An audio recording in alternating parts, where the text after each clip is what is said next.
My husband left me waiting for 3 hours at a fancy restaurant on our anniversary. When he finally showed up with his friends, he smirked. "See? I told you she'd still be here waiting like a faithful dog." They all laughed. I smiled, ordered another drink, then slipped out. His 78 missed calls began when he realized I'd booked a first-class flight to Paris with his credit card. I checked my watch again. 8:47 p.m. 3 hours and 17 minutes of sitting alone at this table, nursing the same glass of wine that had long since gone warm.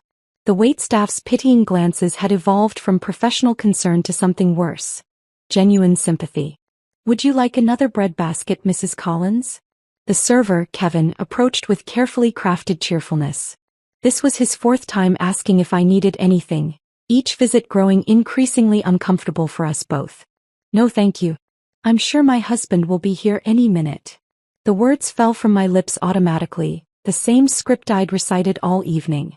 My fingers smoothed the front of my navy blue dress, the one I'd spent 2 hours choosing this morning. Mark had once said blue made me look almost elegant, which was as close to a compliment as I'd gotten in years. My phone buzzed again. I expected another text from Mark with another excuse, but instead it was Lisa, my college roommate. "How's the anniversary dinner going?" 15 years. That's something to celebrate. I set the phone face down without responding. What would I say? Still sitting alone while strangers watch me like I'm a tragic exhibit? The reservation had been for 5:30 p.m. Bistro Nouveau wasn't the fanciest place in town, but for me, it was special. Located in a renovated brick building downtown, it offered just enough sophistication to feel like a genuine celebration without the pretentiousness Mark typically preferred for business dinners. Before we continue this journey of self-discovery and reclamation, I want to take a moment to connect with you. If you've ever felt undervalued or overlooked in your relationships, know that you're not alone. Stories like Julia's remind us that it's never too late to recognize your worth. If these narratives of empowerment resonate with you, consider subscribing. It's completely free and helps us build a community where everyone's value is recognized. Now, let's return to Julia's moment of awakening. I'd spent an hour getting ready. The carefully applied makeup. The new lipstick that had cost more than I'd typically allow myself. The small pearl earrings that had been my grandmother's. All for a husband who couldn't be bothered to show up. My mind drifted back to 15 years ago, to the woman I used to be. Julia Hayes, recent culinary school graduate with 3 job offers and plans to eventually open her own restaurant. That Julia had dreams, ambition, and most importantly, a sense of self-worth. Before I became Julia Collins, dedicated wife of rising attorney Mark Collins. "It's only temporary," Mark had said when he got the offer from the law firm in Pittsburgh. 2 years max, then we can move back and you can pursue your cooking. 2 years became 5 and Pittsburgh became Minneapolis, then Denver. Each move presented as the last stepping stone before my turn would come. I remembered packing up my professional knives before each move, keeping them oiled and ready for the day I'd use them for more than preparing dinner parties to impress Mark's colleagues. Eventually I'd stopped unpacking them completely. My phone buzzed again. "Mark, finally. Traffic is insane. Be there soon." I glanced outside at the nearly empty street. The same excuse he'd texted an hour ago. I typed back, "Should I order for you?" His response came quickly. "Don't. Wait for me." A command, not a request. I flagged down Kevin again. "Could I have some water, please?" I requested, my voice tight with embarrassment. "Of course." He hesitated, then added with genuine kindness, "Our kitchen closes at 10. Just so you know." I nodded, feeling my cheeks flush. It was now or never. I should leave. Any self-respecting woman would have walked out 2 hours ago. But 15 years of accommodating Mark's schedule, his needs, his career had worn down that instinct to a dull nub. Through the restaurant window, I watched a young couple walk by, arms linked, laughing at some private joke. I tried to remember the last time Mark and I had laughed together. Not the performative chuckles at his firm's functions, but genuine laughter.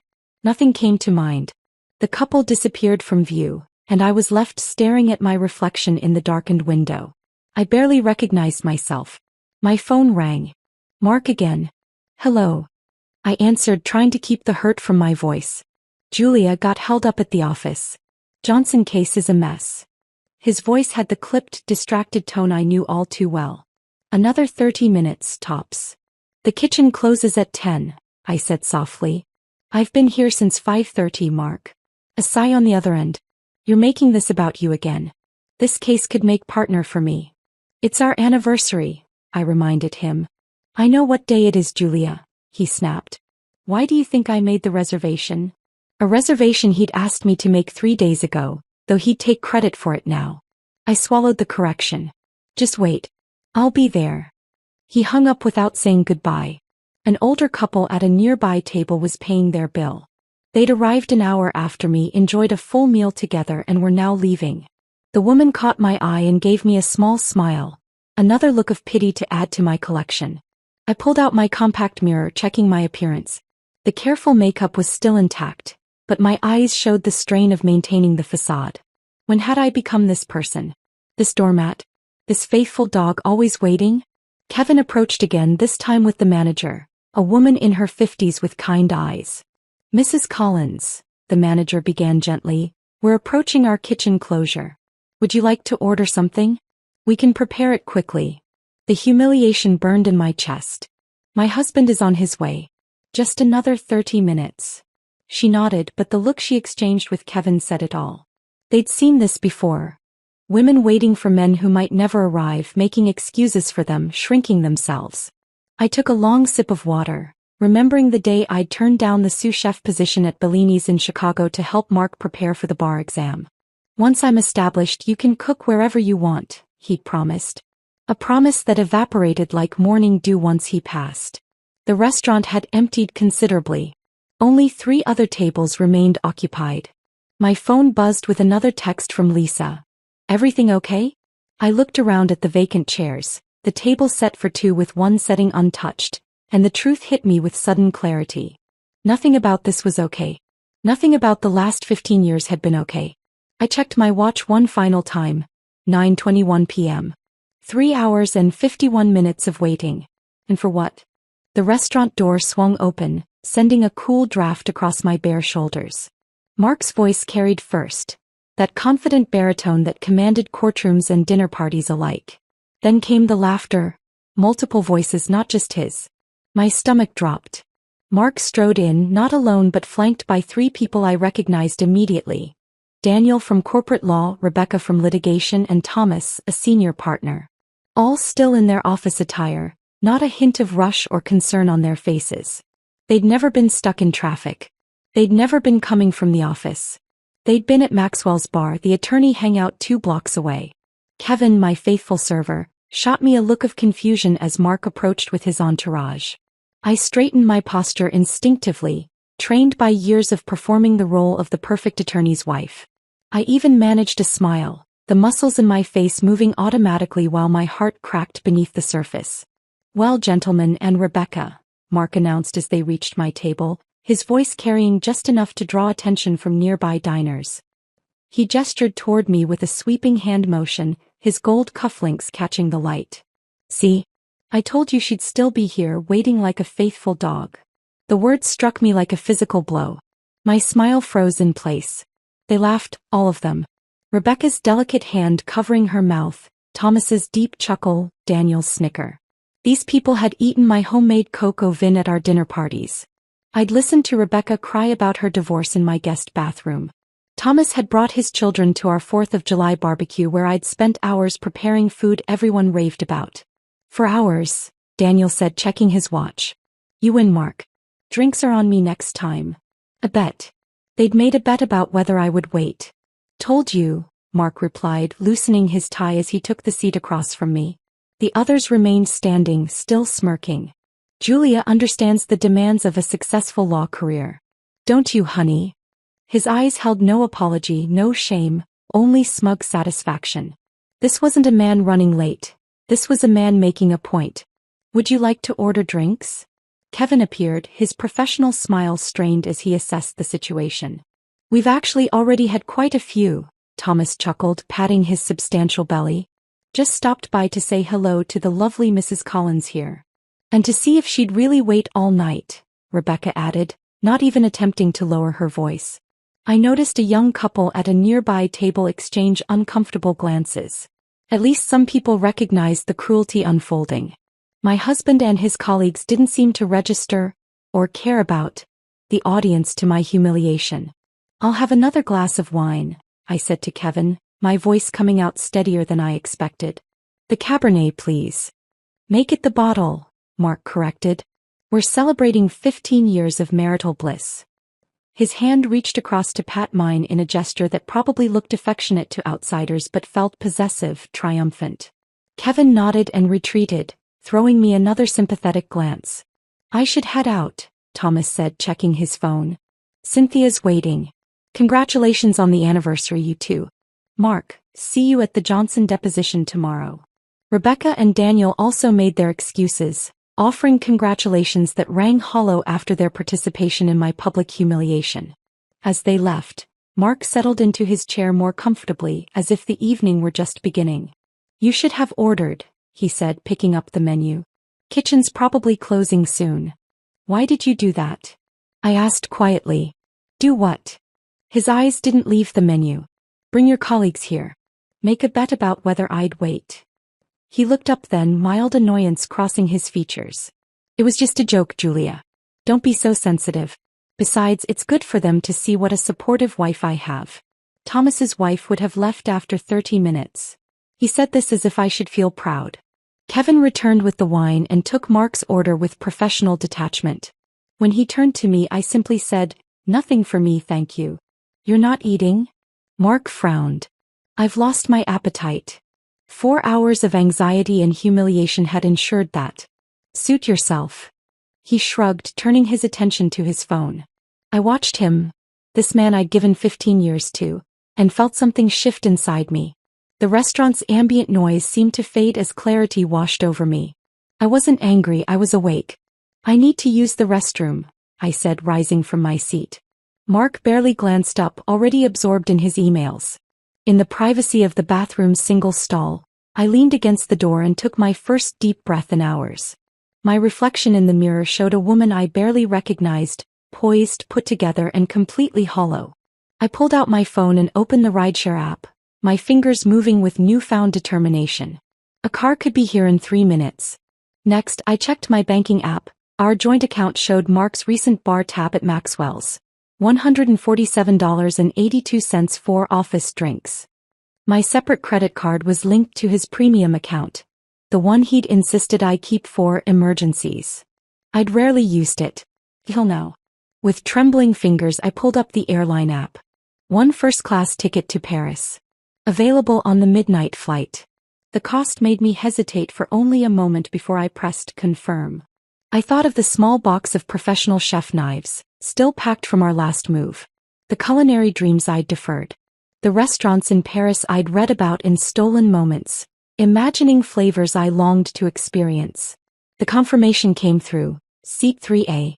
Departing to Paris in just under 3 hours. I reapplied my lipstick, straightened my shoulders, and walked back to the table where Mark was already halfway through his meal. "You know what?" I said, sliding back into my seat. "I think I will have another drink after all."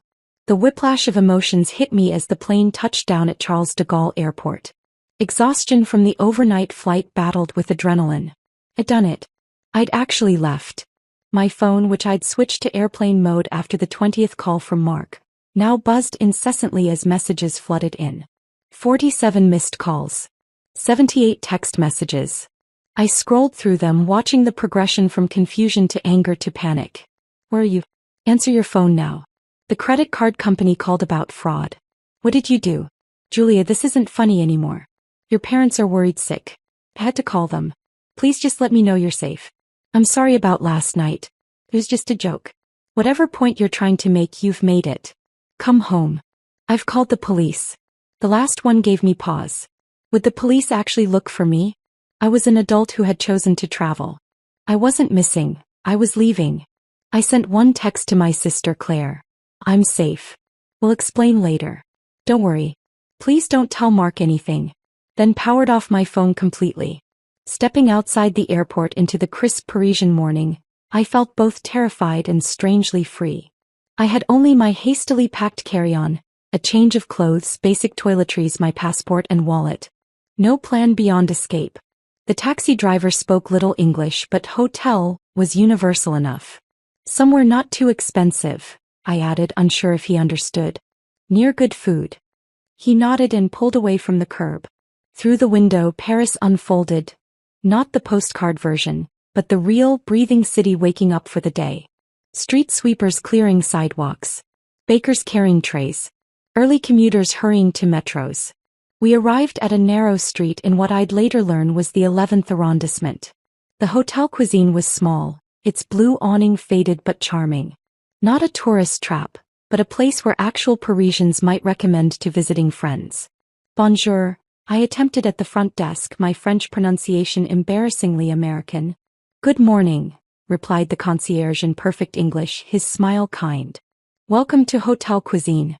Do you have a reservation? I shook my head. I'm sorry, no. It was a spontaneous trip. Something in my expression must have communicated more than my words. He nodded thoughtfully. We do have a single room available. 3 nights minimum. Will that work for you, miss? Mrs. I stopped myself. Julia. Julia Hayes. My maiden name felt foreign on my tongue after 15 years. The concierge, Michael, according to his nameplate, was American, from Boston originally. He'd moved to Paris 12 years ago for love, and stayed for the food after the relationship ended.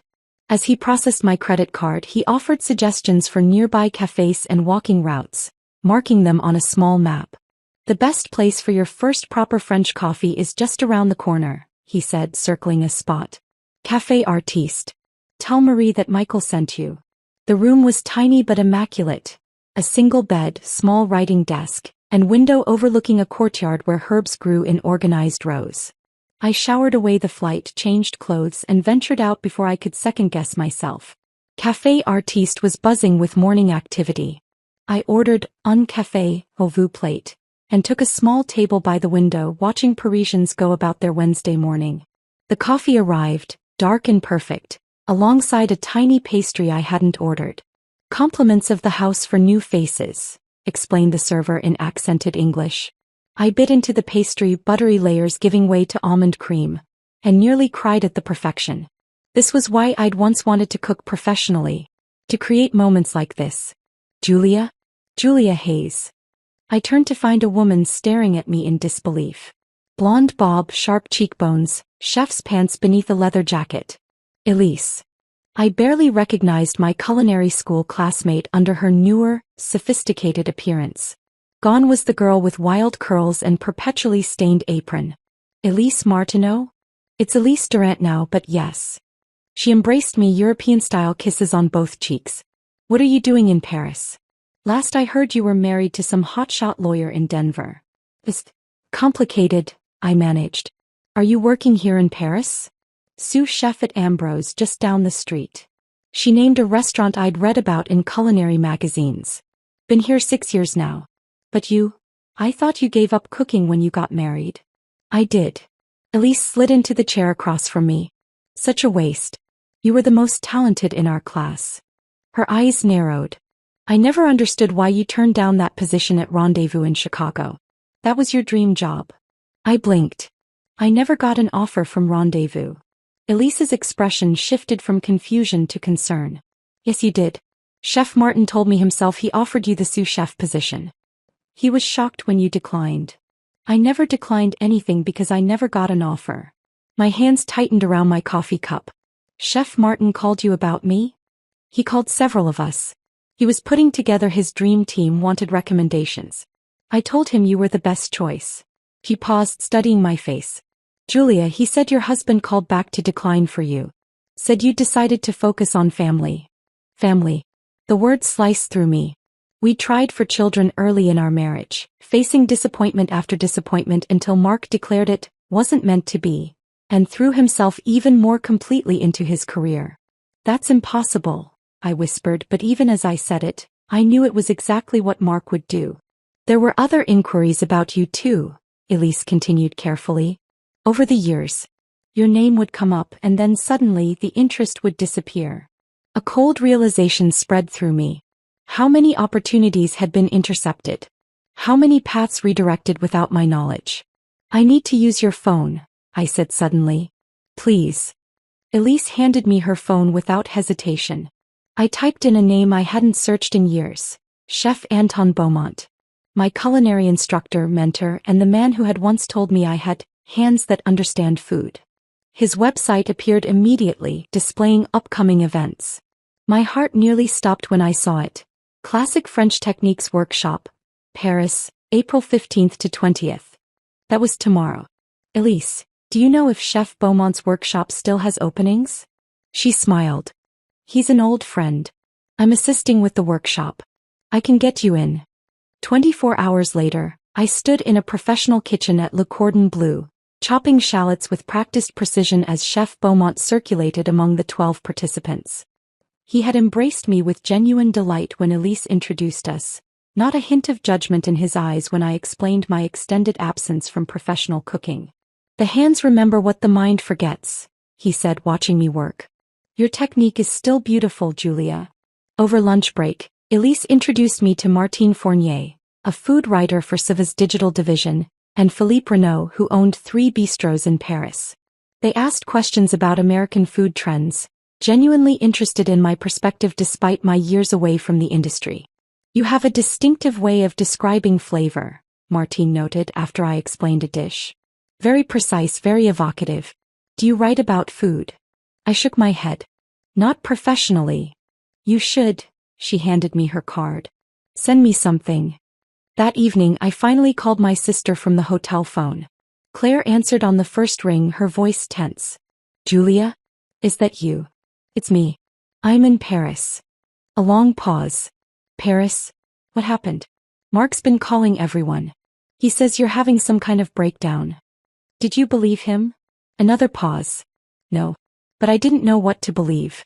You just disappeared. I told her everything. The anniversary dinner, the humiliation, Elise's revelation about the job offers. Claire's breath caught when I mentioned Chicago. You know what's crazy? She said. We all saw it. The way he isolated you, criticized you, controlled everything. Even Mom noticed how you stopped talking about cooking after you got married. Why didn't anyone say anything? We tried, Jewel. Remember when I visited last year and suggested you take that community college cooking class? Mark spent the entire dinner explaining why it was a waste of time. After that, Mom and I talked about staging an intervention, but we were afraid you'd choose him. He had you so convinced that his way was the only way.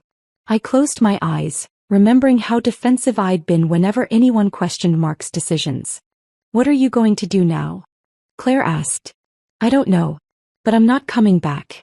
Not yet. Good, she said firmly. Stay away until you remember who you are. The next day, Elise offered me a temporary position helping prep at the bistro where she worked.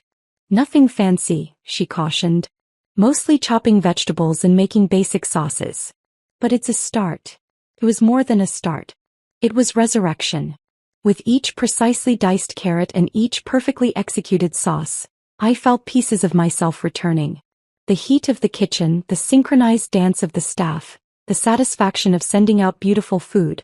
These were the things I had surrendered. In the evenings, I started writing in a notebook Michael had given me. Not just recipes but stories about food, about Paris, about rediscovery. I created an anonymous blog, The Runaway Chef, documenting my culinary reawakening. A week into my stay, Michael knocked on my door, his expression troubled. There's a man asking about you at the front desk. American, says he's your husband. My blood froze. Mark's here. I didn't confirm you were staying here, Michael assured me. Hotel policy. But he left his number. Said to tell you your parents are very worried, and there are financial matters that need immediate attention. That night my sister called the hotel. Mark showed up at Mom and Dad's yesterday, she reported. Told them you've had some kind of psychotic break, that you've emptied accounts and maxed out credit cards. Dad almost believed him until I showed them your texts. Are they okay? They're worried but on your side. Dad said, and I quote, if she needed to go to Paris to get away from him, then she needed to go to Paris. I think he's finally seeing Mark clearly. Over the next 2 weeks I settled into a rhythm. Mornings at the bistro, afternoons exploring Paris or attending Chef Beaumont's workshops, evenings writing. I felt myself growing stronger, more certain with each passing day. Mark's attempts to contact me grew more desperate. He called the bistro twice. He messaged mutual friends asking about me. He even contacted Chef Beaumont, claiming to be supporting his wife's culinary interests. Each attempt hit emptier and emptier space as I systematically blocked every avenue of contact.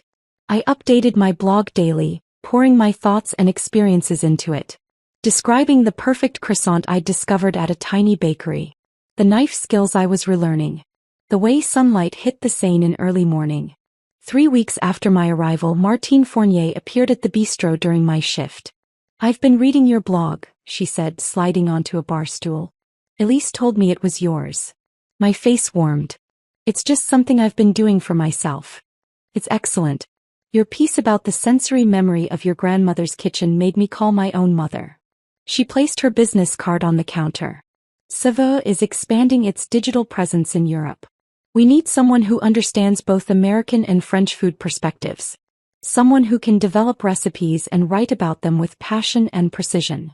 I stared at the card. "You're offering me a job?" "A 3-month contract to start. If it works out, we'll discuss something permanent." She smiled. "The editor tried your apple tart with rosemary cream when he dined here last week.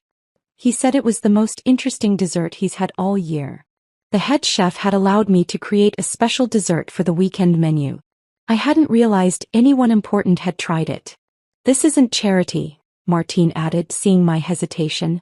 "This is recognition of talent. Your husband may have derailed your career once, but he doesn't get to do it twice. Unless you let him." I picked up her card, feeling its weight in my hand. "When would you need an answer?" "Take the weekend. Call me Monday." She stood to leave, then turned back. "Julia, whatever you decide about the job, don't stop writing. Your voice matters." Monday morning arrived with unexpected clarity. I'd spent the weekend considering Martine's offer, walking along the Seine and drafting a formal acceptance letter. As I approached the bistro for my morning shift, a familiar figure leaning against the entrance stopped me cold. "Mark." He straightened when he saw me, adjusting his tie, a power move I recognized from countless firm functions. He'd lost weight, and shadows beneath his eyes suggested sleepless nights, but his expression shifted quickly into the concerned husband persona I knew was for public consumption. "Julia," he said, voice deliberately gentle. "Thank God. I've been so worried." Several kitchen staff members glanced our way as they entered for their shifts. Mark stepped forward, arms outstretched as if for an embrace. I stepped back. "How did you find me?" My voice remained steady, surprising even myself. "Does it matter? I'm here now. We can sort this out." He reached for my arm. "Let's go somewhere private to talk." Chef Pascal appeared in the doorway. "Everything okay, Julia?" His limited English carried a protective tone. "It's fine," I assured him. "My husband was just leaving." "Actually," Mark interjected with his courtroom smile, "my wife and I need to have an important conversation. Family emergency back home." Pascal looked to me for confirmation. I shook my head slightly. "Take the day," Pascal said to me. "But the choice to return is yours." Mark waited until Pascal disappeared inside before his expression hardened. "This little vacation has gone on long enough. I've covered for you with everyone, said you needed space after a health scare. We can still fix this if you come home now." "I'm not coming home, Mark."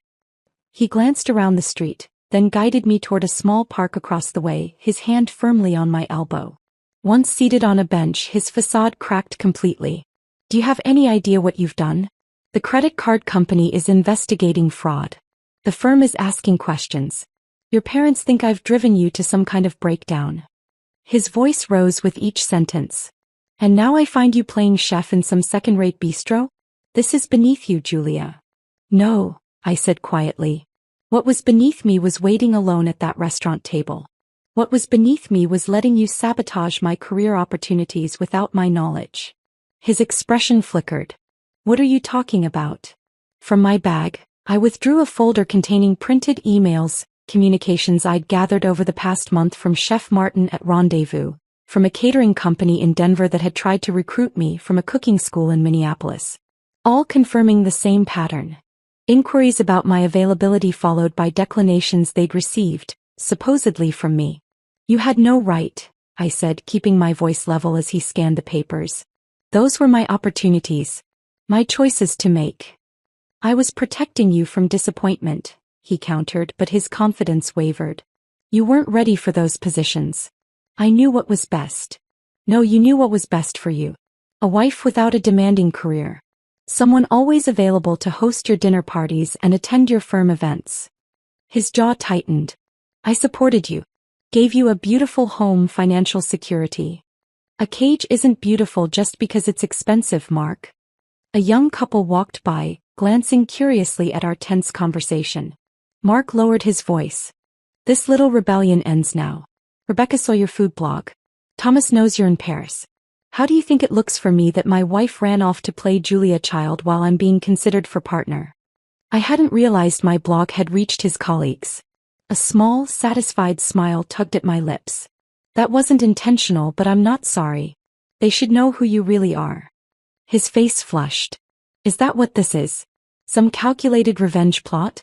Destroy my reputation because I was late for dinner? This isn't about revenge, Mark. It's about reclaiming my life. I've been offered a position with Siva magazine. I'm taking it. A food magazine? He scoffed. That's hardly a career. What about our life together? Our home?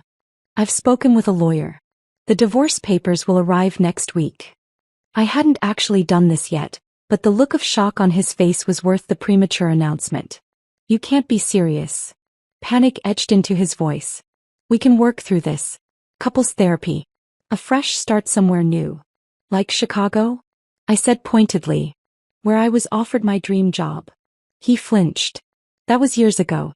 I did what I thought was right at the time. For yourself. I stood, suddenly exhausted by the conversation. I'm not coming back, Mark. Not to Denver, not to our marriage. I found something here I didn't even realize I'd lost, myself. And what about everything I've lost because of your selfish actions? His voice hardened again. Do you know Thomas questioned my judgment in the Johnson case yesterday? Said if I couldn't handle my personal life, maybe I wasn't ready for bigger responsibilities. So that was why he'd finally tracked me down. Not concern for me but damage control for his career. That sounds like a you problem, I said, using one of his favorite dismissive phrases. For a moment I thought he might shout or grab my arm again. Instead his shoulders slumped slightly. You've changed, he said almost accusingly. Yes, I agreed. I have. We parted without resolution, the weight of 15 years settling between us like an invisible wall. I watched him walk away, his normally confident stride slightly diminished. The divorce proceeded more smoothly than I'd anticipated. Mark, ever conscious of appearances, agreed to most terms rather than risk a public battle that might further damage his professional reputation. The lawyer Martine recommended, an American expatriate specializing in international divorces, proved invaluable. I accepted the position with Siva, starting a new chapter that connected my rediscovered passion with unexpected opportunities. My blog gained followers, including several restaurant owners and food critics. The me that had been silenced for 15 years found her voice again, stronger and more confident than before. 6 months later, I hosted a small dinner party in my new apartment, a charming one-bedroom in the 6th arrondissement with a kitchen that made up for its modest size with excellent natural light and a view of a neighborhood courtyard. Around my table sat the new pillars of my life. Elise and her partner, Chef Beaumont, Martine and her husband, Michael from the hotel who had become a dear friend, and 2 colleagues from Siva. I served a menu that celebrated my journey. Appetizers inspired by my culinary school days. A main course that honored traditional French techniques while incorporating American flavors. And for dessert, the apple tart with rosemary cream that had changed my trajectory. As we lingered over wine and conversation, my phone buzzed with a text. Mark's name appeared on the screen for the first time in months. Whatever crisis or reconciliation attempt he was launching would have to wait. Without opening the message, I deleted it, returning my attention to the laughter and warmth surrounding my table. In that moment, watching my new friends enjoy food I had created with my own hands, I felt something settle within me. A quiet certainty that this, finally, was what I was worth. Not 15 years of waiting but a lifetime of becoming.